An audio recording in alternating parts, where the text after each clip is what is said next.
വെള്ളം ഒന്ന് കണ്ടുപോയി. പിന്നെ അവിടെ ചെന്നിട്ട് പറയാം, എന്തിനാണ് കണ്ടില്ലേ ഓള് ഒരു വിളക്ക് കത്തിച്ച് വെച്ച മാതിരി ഉണ്ട് ഒരു മോള് എരിയത്ത്, എന്തിനാ വിളക്കൊക്കെ കത്തിച്ച് വെക്കണോ, അതിനെ കണ്ടാ പോരേന്ന്. അമ്മ ഒന്നും കണക്കല്ല, അമ്മേന്റെ മോള്.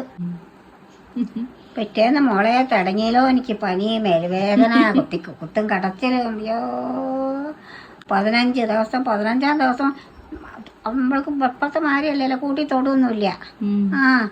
എന്നിട്ട് ആ 15-ന്റെ അന്നൊന്ന് കുളിക്കണ്ടേ, കുളത്ത് പോയി.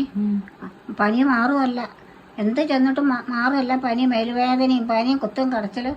അങ്ങനെ എണ്ണയൊക്കെ ഊതിച്ച് കൊണ്ടുവന്ന് പുരട്ടി പല പണിയും ചെയ്തതിന് ശേഷമാണ് ഒന്ന് ലേശം ശമനം കിട്ടിയത്. പോയി കുളത്ത് പോയി മുങ്ങി കുളിച്ച്. പാവം എൻ്റെ അമ്മ കഷ്ടപ്പെട്ടത് വിചാരിച്ചൂടെ, തള്ളാരല്ലേ. അമ്മ അങ്ങനെ ഒരു കഥ കഴിഞ്ഞു എന്ന് പറയാം ഞാൻ. അത് ആലോചിച്ചുകൂടെ, തള്ളാരുണ്ടായിട്ടല്ലേ, ഇല്ലെങ്കിൽ തള്ളാരില്ലാത്തവരുടെ കഥ കണ്ടറിയണം. അറിയാ. അപ്പൊ എന്റെ കഥ എന്താവും? എനിക്ക് അമ്മ ഇല്ലല്ലോ. അതാ പറഞ്ഞതേ. മോളെ അമ്മമാര് വേണം കേട്ടോ, അമ്മമാര് വേണം. അച്ഛൻ 10 ഉണ്ടായിട്ടും കാര്യമില്ല, വേണം.